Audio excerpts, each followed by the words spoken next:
Om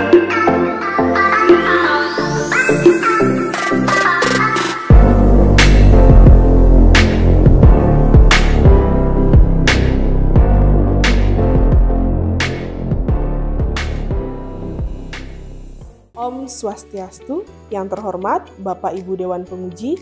Perkenalkan, nama saya Niputu Ari Purwani Daryanti. Saya merupakan salah satu guru bimbingan konseling di SMP Negeri 1 Melaya dan merupakan mahasiswa PPG dalam jabatan Universitas Pendidikan Ganesha tahun 2022 dengan nomor UKG 2019 009 30455. Pada kesempatan kali ini, saya akan mempraktekkan konseling individu dengan teknik kontrak perilaku.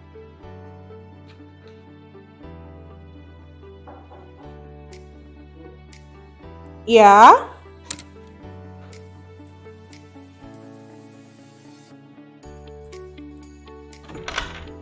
Oh, Adit. Silakan. Masuk, Adit. Ya, Adit duduk sini ya. Sini. Kabarnya, Adit? Baik.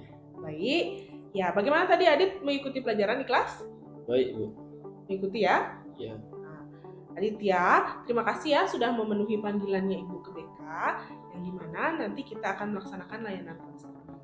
Nampaknya Ibu lihat Adit kurang semangat. Ya, ada masalah, Adit? Baik. Tidak ada masalah? Tidak. Benar. Ya, nanti akan kita lebih dalami lagi ya. Nah, sebelum kita lanjut, ada baiknya kalau kita berdoa dulu agar kegiatan kita tidak ada kendala apapun ya. Kita bisa berdoa sesuai dengan keyakinan kita masing-masing. Berdoa mulai. Berdoa selesai. Nah, Adit, hari ini kita akan melaksanakan layanan konseling ya, yang dimana nanti di dalam layanan konseling ini kita akan membahas masalah yang dimiliki oleh Adit ya, yang nanti akan Ibu bantu. Ibu di sini sebagai seorang konselor yang akan membantu permasalahan dari Adit. Nah, selama kita melaksanakan layanan konseling ini ada asas yang harus kita jalankan ya. Ada banyak asas di dalam mengikuti layanan konseling. Ada asas kerahasiaan, ada asas kesukarelaan, kegiatan, dan ada banyak lainnya. Namun, pada kegiatan kita pada hari ini, Ibu akan menekankan lebih ke asas kesukarelaan dan kerahasiaan. Ya, yang dimana dalam asas kerahasiaan ini, Ibu dan Adit akan menjaga semua informasi yang akan kita bahas pada hari ini. Ya, begitu ya, Adit ya. Lalu kesukarelaan, bahwa tidak ada paksaan apapun Adit mengikuti layanan konseling ini. Benar? Adit mengalami paksaan apa tidak? Tidak, Bu. Tidak ya. Jadi, itu merupakan asas konseling di dalam asas kesukarelaan ya. Nah, di dalam layanan konseling individu ini kita akan menjalani selama 40 menit ke depan. Jadi ya, selama 40 menit ke depan ini kita akan melaksanakan kegiatan layanan konseling individu. Yang dimana tujuan konseling individu ini yaitu untuk membantu permasalahan yang Adit alami. Dan nanti akan kita bahas masalah yang Adit, terus penyebabnya, terus bagaimana caranya kita memecahkan masalahnya Adit, kita akan bahas di dalam 40 menit layanan ini. Apakah Adit sudah siap? Siap, Bu. Siap ya. Nah, Adit, Ibu melihat nih dari tadi Adit masuk ke ruang BK, nampaknya Adit tidak memiliki semangat ya, ada kurang motivasi lah untuk mengikuti kegiatan pelajaran, ataupun terlihat dari fisiknya Adit yang kurang tidak enak badan. Emangnya Adit ada masalah apa Bu? Entahlah, Bu, saya merasa bimbang. Oh, bimbang. Berarti Adit merasakan ada ketidakenakan di dalam dirinya Adit gitu. Iya. Saya pikir begitu. Bu merasakan ya apa yang Adit alami, apa yang Adit rasakan. Oke. Nah, apakah bisa kita akan membahas apa yang Adit alami itu pada hari ini? Baik, Bu, saya setuju. Setuju ya. Nah, sekarang bisa Adit ceritakan lebih dalam lagi Ya, apa yang membuat Adit bimbang selama ini yang bisa saja sampai mengganggu proses belajarnya Adit. Ceritakan secara leluasa tanpa ada paksaan apapun. Ya, silakan Adit, bagaimana? Ya begini Bu, akhir-akhir ini saya tuh merasa bingung dalam menentukan jadwal kegiatan saya. Jadinya saya tuh agak kelabakan dalam mengikuti kegiatan saya tersebut. Oh, Aditya merasa kelabakan ya dalam mengikuti kegiatan. Nah, kalau Ibu boleh tahu, kegiatan apa yang Aditya ikuti? Kalau saya tuh ikut organisasi OSIS di sekolah dan saya juga ikut organisasi muda-mudi di Banjar. Saya. Oh, berarti di sekolah mengikuti OSIS ya. Ya, Ibu ketahui bahwa Adit ini memang aktif dalam organisasi OSIS ya. Lalu di rumah di Banjar ya, muda-mudi ya Aditya. Aditya itu sebagai ketua muda-mudi atau bagaimana? Tidak sih Bu. Tidak. Lalu terus kegiatan di muda-mudi di Banjar sangat padat atau bagaimana? Tidak padat sih Bu. Malahan pas saya sudah ke sana tuh malah sudah kumpul tuh pada main HP. Oh, malah main HP. Iya. Jadi setiap ada kegiatan Aditya ditelepon sama teman-teman disuruh ke Banjar begitu. Lalu sampai di sana teman-teman malah main HP. Lalu bagaimana caranya menyelesaikan kegiatan kalau semuanya pada main HP? Ya kita yang mengerjakan tapi jadinya lama sampai malam jadinya kegiatannya itu mengerjakannya karena tertunda terus. Karena tertunda ya itu dah penyebabnya ya, karena bukannya pekerjaan yang akan diselesaikan dahulu tapi malah main HP gitu ya.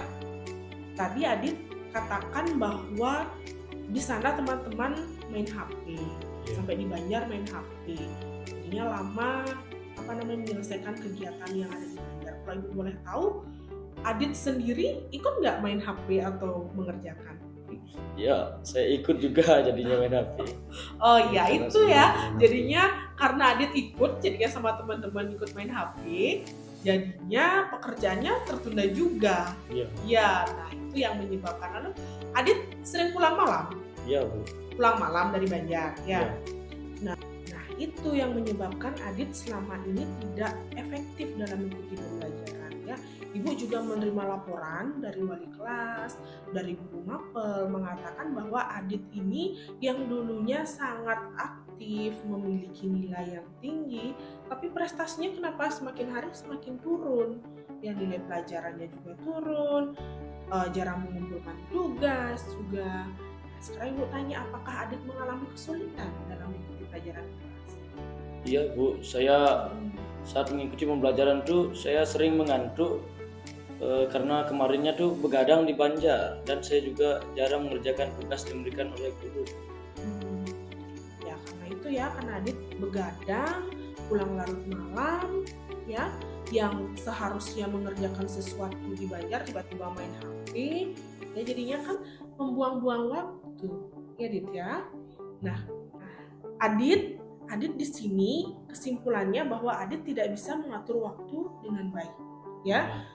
Dengan waktu yang Adit miliki, menurut Ibu itu banyak ada waktu Adit memiliki. Tidak ada, artinya tidak kelabakan lah Adit dalam mengatur kegiatan sebenarnya. Ya cuma Adit sendiri yang tidak bisa mengatur waktu dengan efisien dan seefektif mungkin. Ya Adit ya. Nah, Adit pernah nggak sekarang kepikiran untuk membuat jadwal agar kegiatannya Adit lebih terjadwal lagi? Pernah? Tidak sih Bu. Tidak? Nah, sekarang Ibu akan ajarkan Adit untuk membuat kegiatan jadwal kegiatannya Adit agar lebih terjadwal lagi, agar terstruktur lagi, ya. Nah, sekarang Ibu akan ajarkan Adit dalam membuat jadwal, ya. Nanti Adit di sana akan buat jadwal kegiatan agar lebih terjadwal lagi, lebih terstruktur lagi, ya. Jadinya tidak ada alasan untuk Adit buang-buang waktu seperti tadi Adit katakan di Banjar begini. Tidak ada kegiatan seperti itu ya. Jadi Adit lebih memprioritaskan kegiatan apa yang akan Adit lakukan. Nah ya, di sini Ibu sudah siapkan namanya daily activity. Di sini Adit akan menuliskan jadwal kegiatannya Adit. Ya. Adit ya.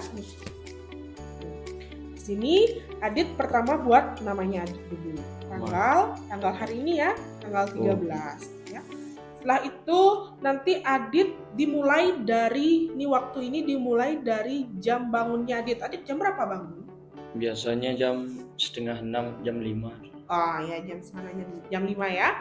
Jam 5 sampai jam berapa Adit katakan mandi. Setelah mandi Adit berpakaian berapa menit. Setelah itu Adit berangkat ke sekolah, melaksanakan kegiatan di sekolah dari jam berapa sampai jam berapa. Ya, kita kan pulangnya jam 3. Ya, dari sekolah jam 3. Setelah jam 3 Adit ngapain sampai di rumah?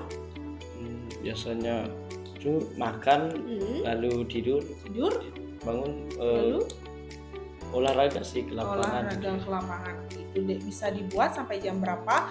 Nah, yang tadi Adit katakan yang ke Banjar itu ya, yang jika ditelepon oleh muda-mudinya untuk mengikuti kegiatan di Banjar, itu Adit batasi waktunya. Yang biasanya nih misalnya Adit dari jam 6 sampai jam 10, jam 11 di Banjar misalnya. Itu Adit batasi sekarang dari jam berapakah saya boleh di Banjar. Ya misalnya dari jam 6 sampai jam 8 atau jam 9. Jam 8 lah, nggak usah banyak-banyak. Setelah itu Adit pulang mengerjakan tugas. Itu contohnya. Bisa ya Adit ya? Bisa. Silakan dibuat Adit. Dari nama dulu mungkin bisa.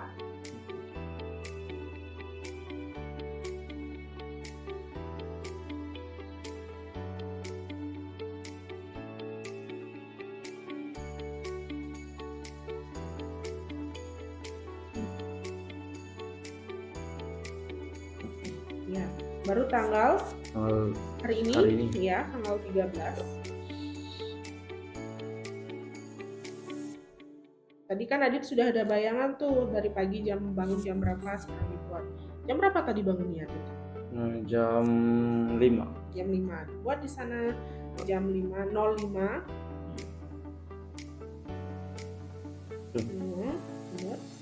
Sampai jam berapa Adit mandi? Berapa menit? 30 menit apa 20? 20 menit. 20 menit. Nih. Jam sampai strip 05:30. Mandi, bangun. Oh, di sini bangun. Bangun pagi dan mandi. Bangun pagi. Dan mandi. Iya.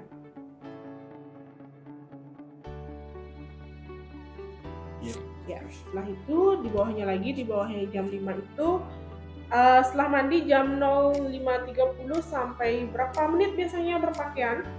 Sebentar sih Bu, paling 10 menit sampai 10 menit kan. Nah itu dikira-kirakan ya, jam 05:30 sampai 0:45 jam segitu.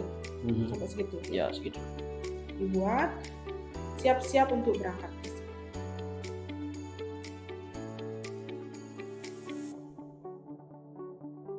45. Berpakaian. Bersiap. Siap berangkat ke sekolah.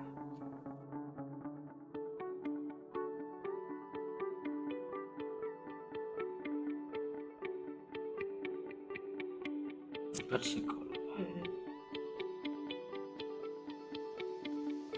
Dah, baru lagi di bawahnya jam 05:45 Adit berangkat ke sekolah. Ya. Sampai di sini jam 6:30 kira-kira? Kira-kira paling nyampe jam 6:15 atau 20 itulah. Oh ya, silakan dibuat. Atau pernah sarapan pagi di rumah? Enggak sih, jarang saya sarapan. Jarang. Silakan dibuat. 6:20 tiba di sekolah.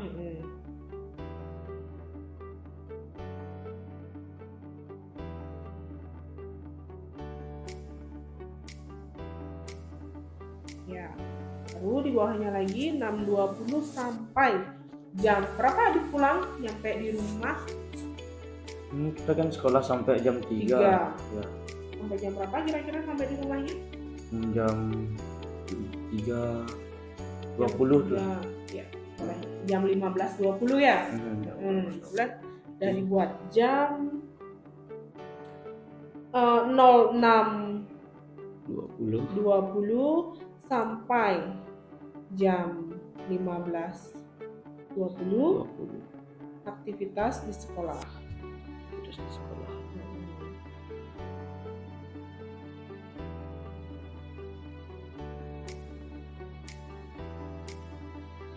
Sudah. Setelah itu biasanya Adit tidur siang atau makan? Makan dulu. Makan ya. Silakan dibuat makan berapa menit istirahat ya. Buat istirahat siang. Istirahat siang. Dari jam 15 sampai jam apa ya? 15.20 sampai jam berapa biasanya istirahat? Paling jam 4:30 tuh udah bangun. Jam 5 berarti jam 14 tadi jam 14 jam 16 16.30 iya 16.30 istirahat siang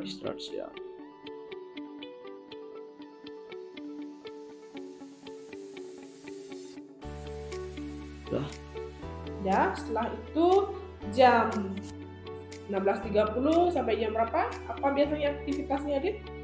Kalau udah sore ini saya ke lapangan. Olahraga ya. Boleh dibuat olahraga sampai jam berapa? Sampai jam ini jam 6 saya udah di rumah. Mandi. Berarti sekitar jam 5:30? Ya, adalah ya. 6.40. 5.40. Buat ke sana. 30. Jam 17.40 lah. Olahraga itu. Olahraga sore.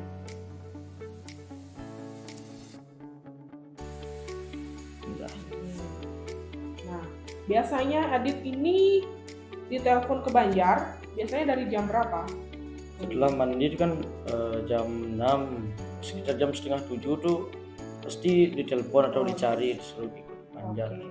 Nanti kita batasi ya, Adit di sana boleh sampai jam 8, itu sudah sangat malam itu yang terakhir itu. Berarti jam 6 sampai jam 7:30. Ya, itu kegiatan Adit di Banjar. Oke. Berarti di sini. Berarti dari jam 6 buat di 18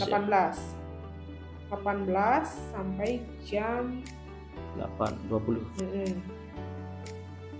20. Kegiatan di Banjar.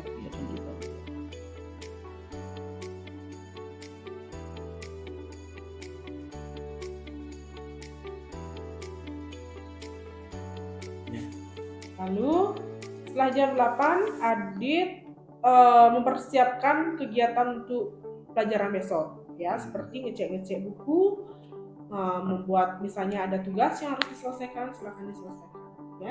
Sampai jam 10. Dari jam 20. Jam 20 sampai jam 22.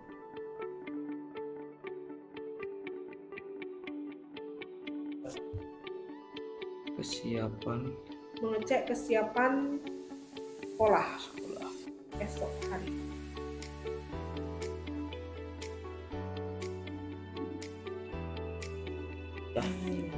Ya kan tidur sudah jam 22 tidur. Tidak ada kegiatan untuk main HP ya. Kan biasanya kalau di Banjar Adit main HP sekarang dikurangi sampai jam 8 saja. Ya.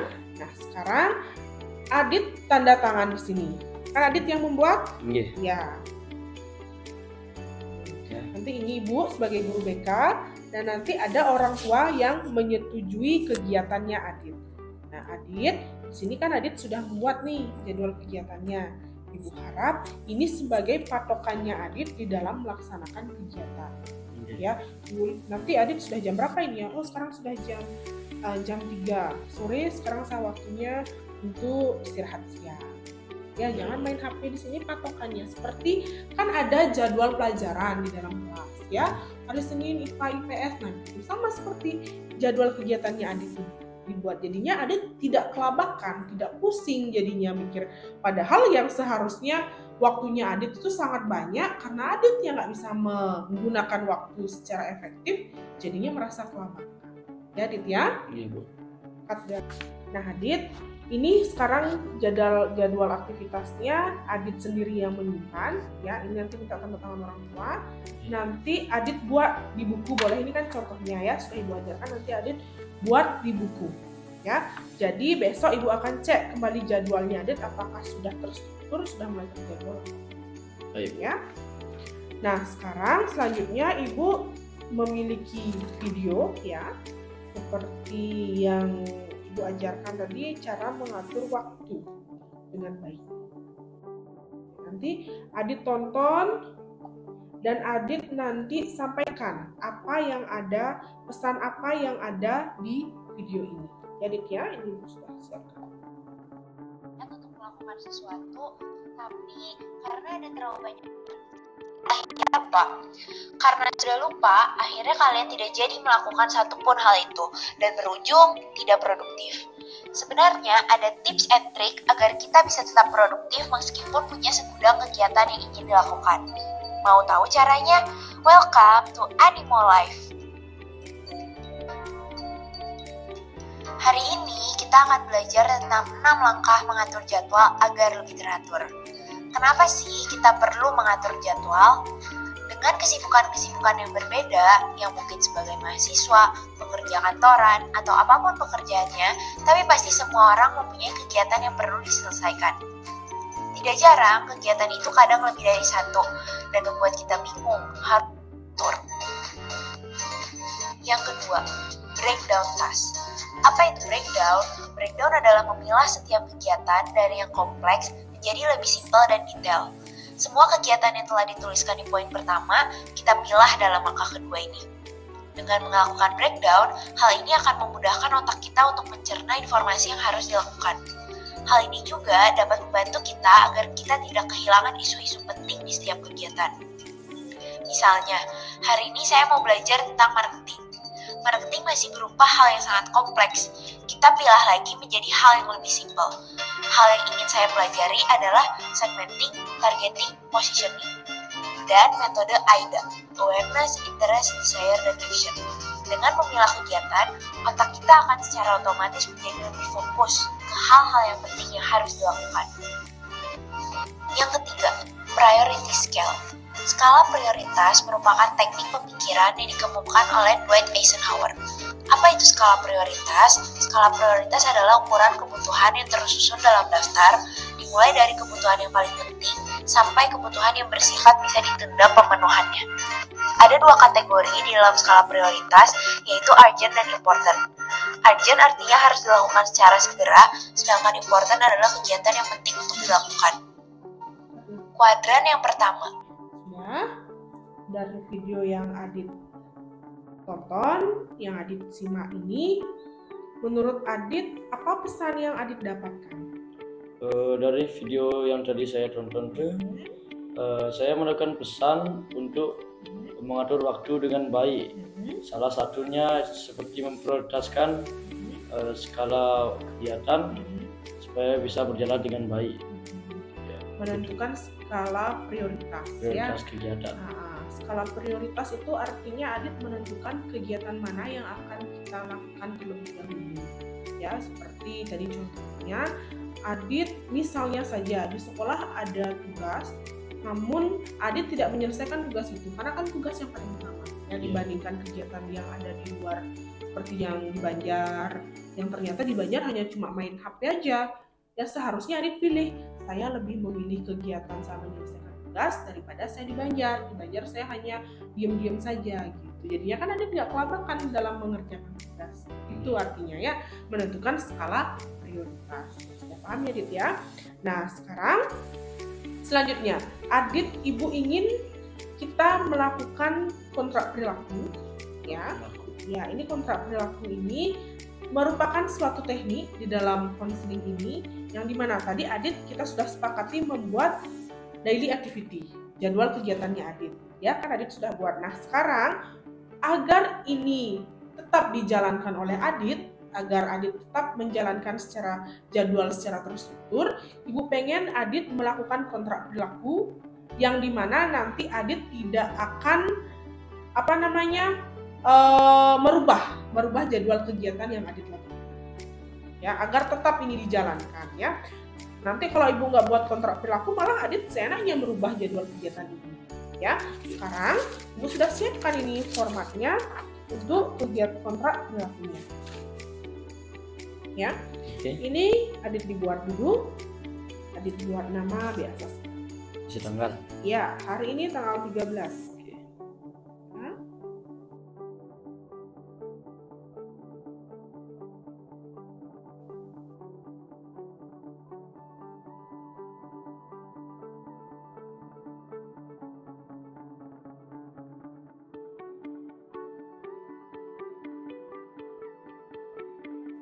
Nomor absen 4 kelas 9A1. Menyatakan bahwa saya setuju melakukan hal-hal di bawah ini, yaitu, ya, misalnya saja yang pertama, saya akan menepati jadwal kegiatan yang saya buat, ya, dibuat di sini. Saya akan menepati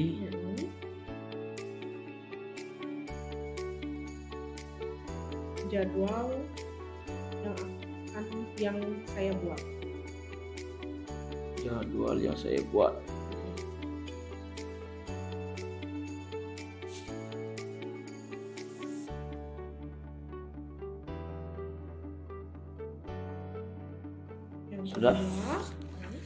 Yang kedua, tidak akan menggunakan HP jika tidak penting. Tidak akan menggunakan HP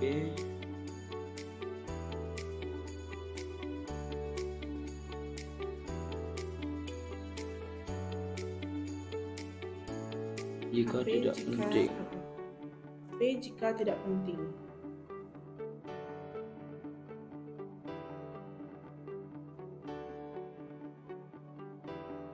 Yang ketiga, ya, akan menunjukkan kegiatan yang akan diprioritaskan.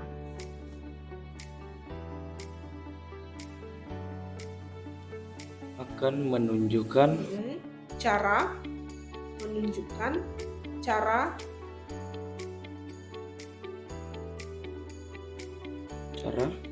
menentukan kegiatan yang dipilih. Kegiatan yang akan dipilih.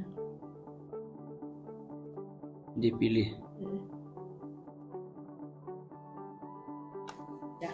Nah, sekarang ini dibaca. Apa, Dit? Hal yang saya sebutkan di atas tidak boleh dilakukan di dalam sekolah, rumah maupun masyarakat. Jika dalam waktu tertentu saya melanggar, saya siap menerima sanksi yang telah disepakati. Kita sepakati sanksinya, ya, Dit. Kalau Adit pengennya gimana? Apakah contohnya saja tidak akan keluar rumah gitu misalnya? Kalau Adit gimana berani? Kalau saya tidak akan membawa HP. Oh, tidak akan membawa HP, benar? Mau? Ya, oke, silakan dibuat. Tidak akan membawa HP. Jika tidak.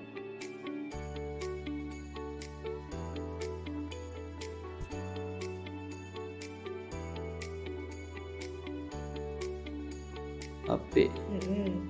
Ya, sekarang tanda tangan ya, Adit, ya. Adit di konsli, tanda tangan. Ya, sekarang dibaca lagi, Dit. Bila saya telah berhasil melakukan hal di atas, maka saya akan mendapatkan. Nah, ini misalnya Adit sudah berhasil, hadiah ini, ya, namanya reward. Seandainya Adit sudah berhasil melaksanakan yang Adit buat ini, Adit akan mendapatkan hadiah. Sekarang Adit dipilih apakah Adit akan mendapatkan hadiah dari suatu barang atau dari kepuasan sendiri. Kepuasan sendiri itu puas, artinya kalau Adit sudah melaksanakan ini. Saya memilih kepuasan sendiri. Oke, bagus ya. Dibuat kepuasan sendiri.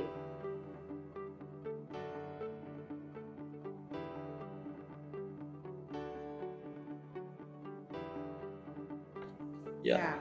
Sekarang dibaca lagi di bawahnya, Dit.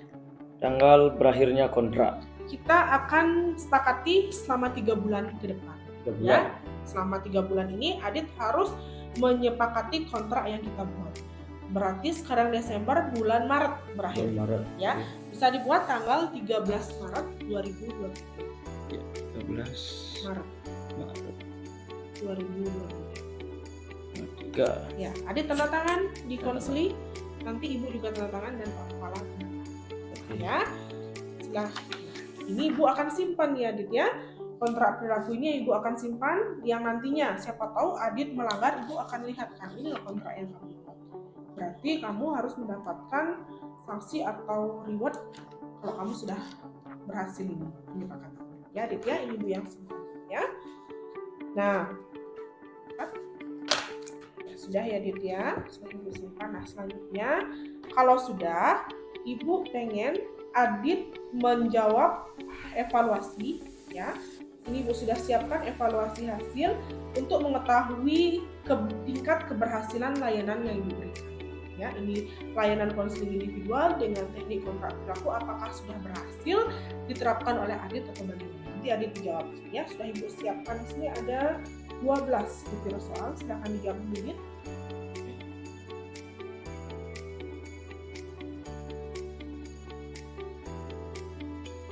Kalau tidak ada yang paham, ditanyakan ya Dit ya.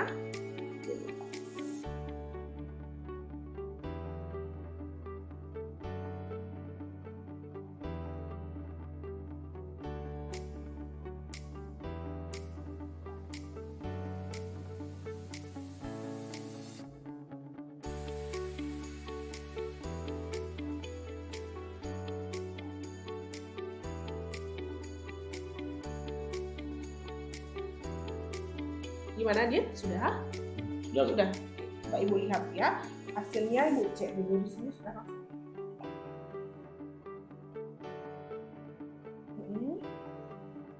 Di sini Adit dapat skor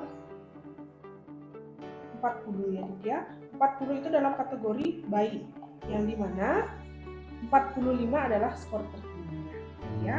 Jadinya Adit sudah memahami layanan yang Ibu berikan untuk Adit ya.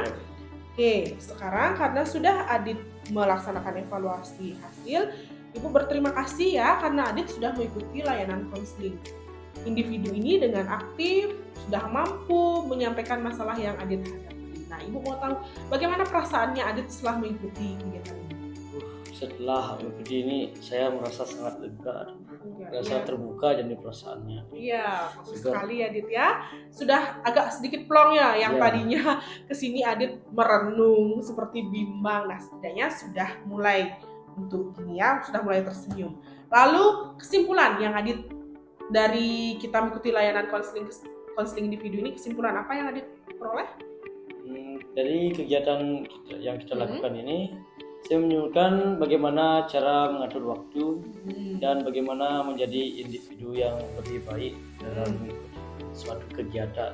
Ya, bagus ya Adit ya, sudah mampu menyimpulkan dari kegiatan kita ini, yaitu Adit sudah bisa manajemen waktu, sudah bisa membuat jadwal kegiatan dan membuat kontrak.